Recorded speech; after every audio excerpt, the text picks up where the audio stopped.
Okay, so today we're going to read a story called Enemy Pie. Raise your hand if you've heard of this story before. Awesome. Awesome. One friend hasn't. If you have heard of it, that's okay. That's wonderful. And if you've read it before, that's great too. We can still practice our 2 comprehension strategies even if you do know the story. So no problem. Our story is called Enemy Pie. And it's written by Derek Munson and illustrated by Tara Callahan King.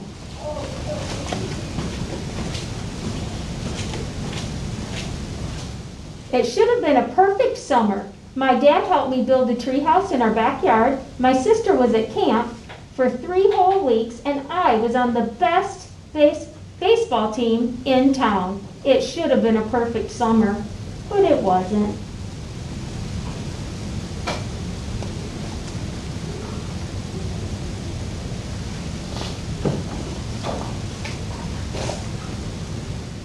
It was all good until Jeremy Ross moved into the neighborhood, right next door to my best friend Stanley. I did not like Jeremy Ross. He laughed at me when he struck me out in a baseball game. He had a party on his trampoline, and I wasn't even invited. But my best friend Stanley was. Jeremy Ross was the one and only person on my enemy list. I never even had an enemy list until he moved into the neighborhood. But as soon as he came along, I needed one. I hung it up in my treehouse, where Jeremy Ross was not allowed to go.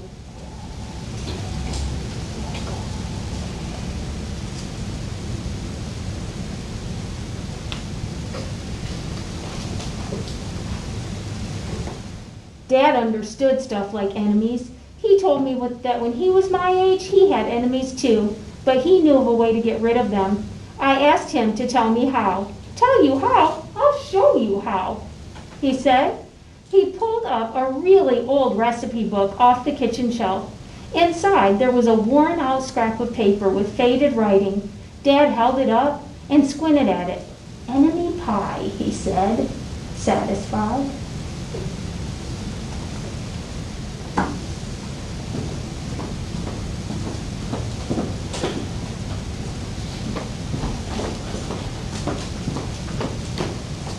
You may be wondering what enemy pie is.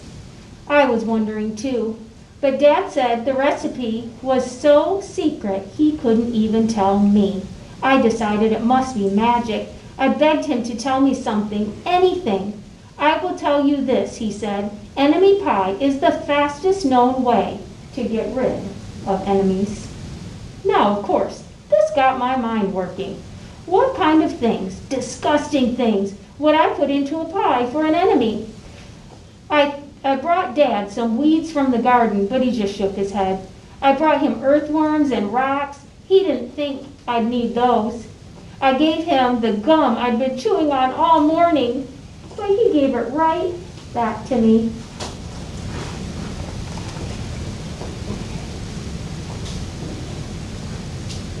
Those sound like good ingredients for an enemy pie. I went out to play alone. I shot baskets until the ball got stuck on the roof. I threw a boomerang that never came back to me. And all the while, I listened to the sounds of my dad chopping and stirring and blending the ingredients of enemy pie. This could be a great summer after all. Enemy pie was going to be awful. I tried to imagine how horrible it smelled, or worse yet, what it would look like. But when I was in the backyard looking for ladybugs, I smelled something really, really good. As far as I could tell, it was coming from our kitchen. I was a bit confused.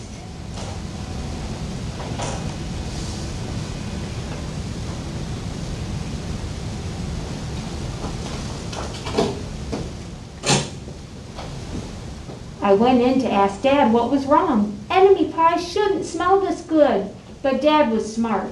If enemy pie smelled bad, your enemy would never eat it, he said. I could tell he'd made enemy pie before.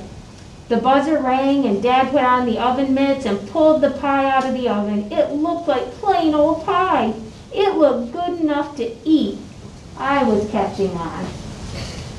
But still, I wasn't really sure how this enemy pie worked. What exactly did it do to enemies? Maybe it made their hair fall out or their breath stinky.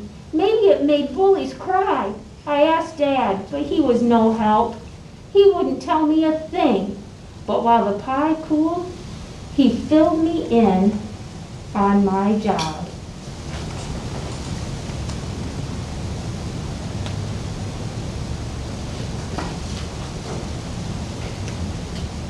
He talked quietly.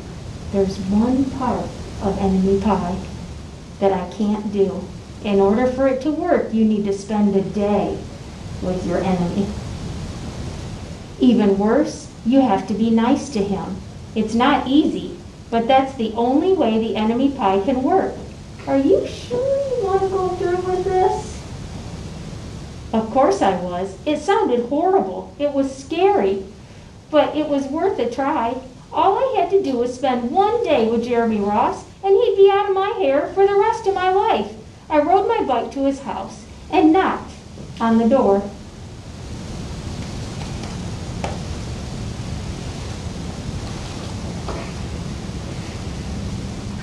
When Jeremy opened the door, he seemed surprised. He stood on the other side of the screen door and looked at me, waiting for me to say something. I was nervous.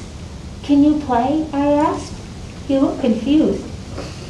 "I'll go ask my mom," he said. He came back with his shoes in his hand. His mom walked around the corner to say hello. "Your boys stay out of trouble," she said, smiling. I'm going to stop here, and I want you to think about our two comprehension signposts. Contrast and contradictions. This is when the character acts in a way, or one of the characters act in a way that you're not expecting. They act in a different way than what you're expecting. Or the aha moment, when suddenly you're reading and you realize that the character, aha, they realize something. Like a light bulb goes off. Have you ever heard that expression? So what do you think's happening here when Jeremy will come out and play?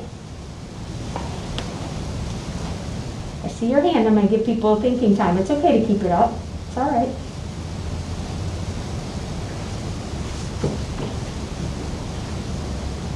Do you think this is a contrast and a contradiction moment, or is it an aha moment? You know, you can raise your hand. If you don't have an opinion, it's okay too. Okay, what do you think? I think it was that he was like, aha, I never knew that Jeremy Ross could be nice after all. Oh, interesting perspective. So, oh, he has some nice in him too, right? What do you think? I think it's contrast and Contradictions. because no one knew that Jeremy Ross would be nice, and I was thinking that when he opened the door, that he would be mean and slam it. Because he had been mean in the past, Jeremy had me. So he behaved in a way that contradicted his old behavior. And it could be an aha moment too, because our friend that took the enemy pie over, he thought, oh, Jeremy does have some niceness to him. What do you think? It's an aha moment. You think it's an aha moment? Do you want to justify your answer? You have an opinion? No? Okay, we're going to keep reading. You guys are doing great. Great answers with great justifications. We rode bikes for a while and played on the trampoline. When we made some water balloons and threw them at the neighbor girls, we missed. Jeremy's mom made us lunch. After lunch, we went over to my house. It was strange, but I was kind of having fun with my enemy. He almost seemed nice, but of course, I couldn't tell Dad that. Since he had worked so hard to make this enemy pie, Jeremy Ross liked my basketball hoop. He said he wished he had a basketball hoop, but they didn't have room for one. I let him win a game just to be nice. What do you think on this page? Do you see a contrast and a contradiction or an aha moment? Moment. Oh, why? Because he had the idea to help him learn. Oh, okay. Great answers, friends. Did anybody see a contrast and contradiction on this page? More of an aha moment is what you feel about on this page. I see your agree signs and your heads saying yes or nodding yes. Jeremy Ross knew how to throw a boomerang. He threw it and it came right back to him. I threw it and it went over my house and into the backyard. When we climbed over the fence to find it, the first thing Jeremy noticed was my tree house.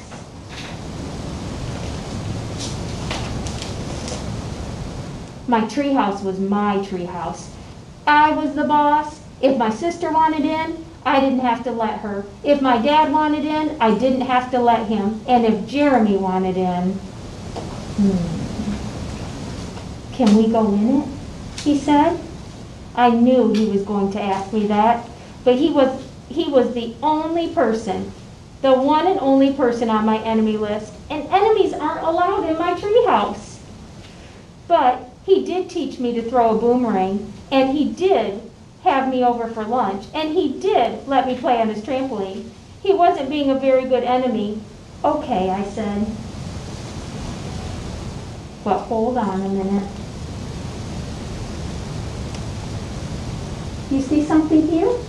A contrast or a contradiction? Yes, ma'am. I see a contrast and contradiction because he absolutely did not want enemies, but now he's kind of changing, and I did not see that.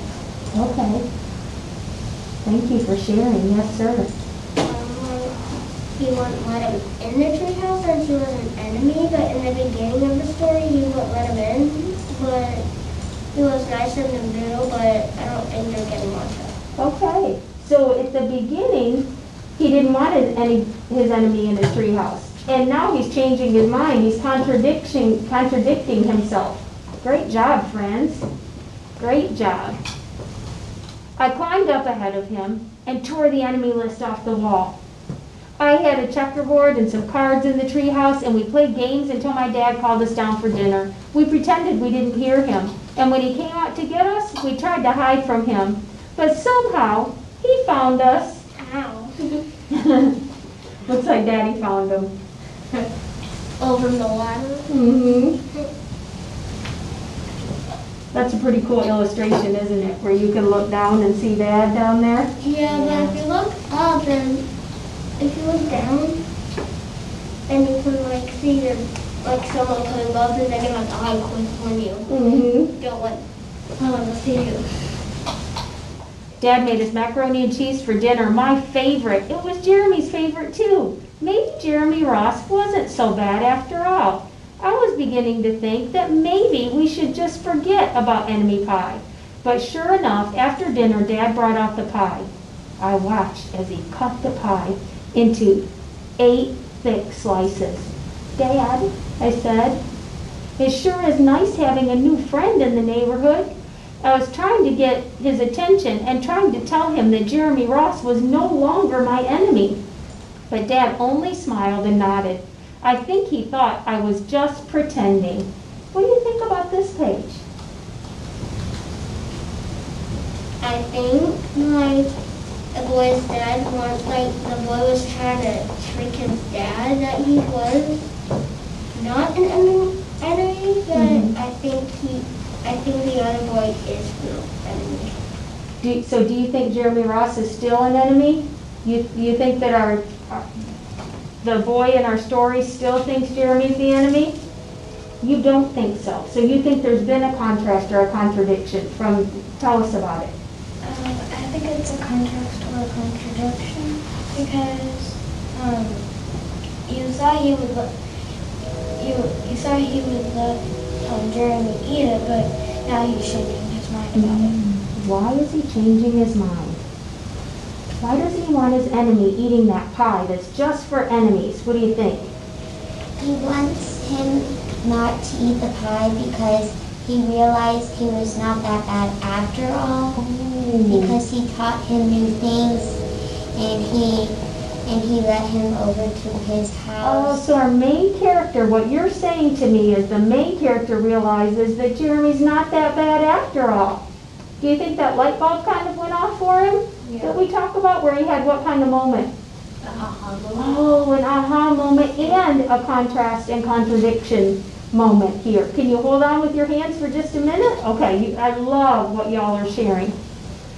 Dad dished up 3 plates side by side with big pieces of pie and giant scoops of ice cream. He passed one to me and one to Jeremy. Wow, Jeremy said, looking at the pie. My dad never makes pies like this. It was at this point I panicked. I didn't want Jeremy to eat the enemy pie. He was my friend. I couldn't let him eat it. Jeremy, don't eat it. It's a bad pie. I think it's poisonous or something. Jeremy's fork stopped before reaching his mouth. He crumpled his eyebrows and looked at me funny. I felt relieved. I had saved his life. I was a hero. I was poisonous. If it's so bad, Jeremy asked, then why is your dad already eaten half of it? I turned to look at my dad. Sure enough, he was eating enemy pie. Good stuff, he mumbled through a mouthful, and that was all he said. I sat there watching them eat enemy pie for a few seconds. Dad was laughing. Jeremy was happily eating, and neither one of them was losing any hair. It seemed safe enough, so I took a tiny taste. Enemy pie was delicious. Okay, I see some hands up. What do y'all think? You're thinking something, aren't you? What do you think? I think they're, like, in the beginning of the story, they were, like, not getting on track, but I think in the end of the story right now, I think they're getting on the right track since, like, the boy's dad, like, is, like, smiling, and then they're, like, smiling. I agree with you. Do you want to share it? Do you want to piggyback on what he said? Yeah, I think it's a aha moment because he now has a light bulb that he's not really, Jeremy Ross is not really an enemy anymore, and now he knows that the pie is not really enemy pie. I see y'all agreeing. I agree too. I love what you're thinking. Let me read a couple more pages and then we'll wrap up. Actually, this might be our last page. After dessert, Jeremy rode his bike home, but not before inviting me over to play on his trampoline in the morning. He said he'd teach me how to flip. As for enemy pie, I still don't know how to make it. I still wonder if enemies really do hate it, or if their hair falls out, or if their breath turns bad. I don't know if I'll ever get an answer, because I just lost my best enemy. Jeremy's no longer an enemy, he's a friend. Very good. So, by talking about things like the contrast and contradictions and the aha moment, it tells us some things. And I like the way my friend right here talked about how through the contrast and contradictions we could tell that there was a conflict going on in the story. Our main character, he had a problem, he had an enemy. But as the story went on, he lost that enemy. He overcame his conflict in the story. Now, as far as our aha moment, that taught us about the theme. And you talked about that. You said, oh, he realizes Jeremy's not that bad. So can somebody put that into words, like what the theme or the moral lesson of the story would be? Think about that for a second. What lesson did we learn in this book that we could apply to our everyday lives? Every time I read this book, I think of something, and I'm a grown-up, and I've read this book so many times, and I think of the lesson that it's teaching me, of how I can apply it to my life. And I'm going to take all of your answers. Yes, ma'am. Maybe it teaches you that you don't have to be an enemy. Your enemy doesn't have to be a real enemy to you forever. You can maybe ask if he wants to come over or play with you, and then that's something that you could do in your life. In your life, if someone is being rude to you, maybe you could be nice to them and they would no longer be an enemy. They could be one of your friends. Great job. That is some high-level thinking.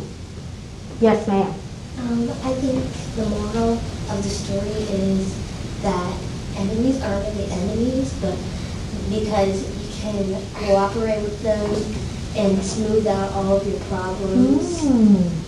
I like that. So I'm going to restate it just in case they couldn't hear it in the camera. You said an enemy doesn't always have to be an enemy. You can work on those problems and you can see the good in that person. Great job. Yes, sir. I think it teaches you about like you don't have to worry about the pie is like an enemy pie. Oh, so you're thinking of the pie. Okay, you don't have to worry about it being an enemy pie? Since they're already friends. Oh, okay, so you took it from the pie to the relationship between our main character and Jeremy. Good thinking. They're no longer enemies, so we don't have to worry about a stinky, nasty pie. Because he had his friend over and they ate pie and enjoyed it together. My last friend.